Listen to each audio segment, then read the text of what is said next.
कार्यकर्ते, आपले लाडके उमेदवार आणि 16 तारखेला घोषित होणारे नगरसेवक विशालदादा,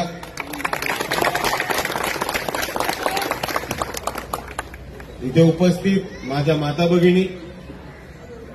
या चळवळीतल्या तमाम साथीदारांना माझा जय जिजाऊ, जय शिवराय, जय ज्योती, जय क्रांती, जय लहुजी, जय मल्हार, अस्सलाम अलैकुम रहमतुल्लाहि बरकातू आणि जय भीम. मित्रांनो, आज आपण महानगरपालिकेच्या प्रचारासाठी इथे जमलो आणि वंचित बहुजन आघाडी पूर्ण ताकदीने उभी आहे आणि वंचित बहुजन आघाडी आणि काँग्रेस पक्षाची या मुंबईमध्ये युती झालेली आहे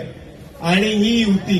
पूर्ण ताकदीने मुंबईभर लढत आहे आणि वंचित बहुजन आघाडी आणि काँग्रेस पक्ष यावेळेस पूर्ण ताकदीने लढून सत्ता आपल्या हाती घेऊन सत्याची पलट करून एकदा वंचितांची आणि काँग्रेसची सत्ता स्थापन करायला या महानगरपालिकेमध्ये लढत आहे. पण आता आपण इथे पवईमध्ये प्रचारासाठी आलो आणि प्रचार करत असताना,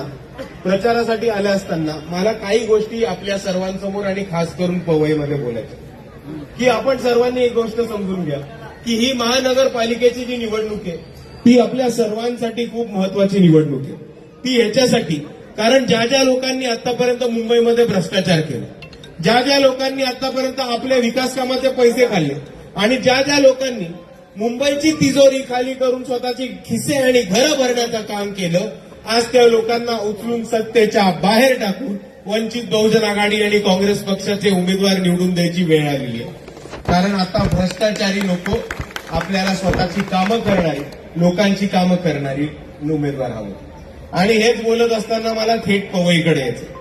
आपण जर पवईमध्ये बघितलं तर आत्ताच रस्त्या पलीकडे जयभीम नगर आहे, फुले नगर आहे आणि बऱ्याचशा मोठ्या वस्त्या आहेत. पण इकडे बिल्डरचं जाळं खूप स्ट्रॉंग आहे पवईमध्ये आणि हे बिल्डरचं जाळं अजगरासारखं आपल्या वस्त्या, आपले मोहल्ले हे निघाडायला निघाले.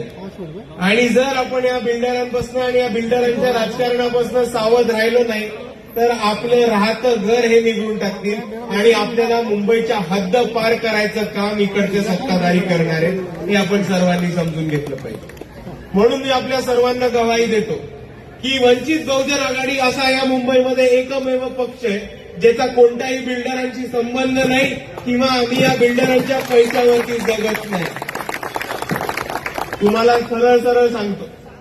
आज वंचित बहुजन आघाडीमध्ये एक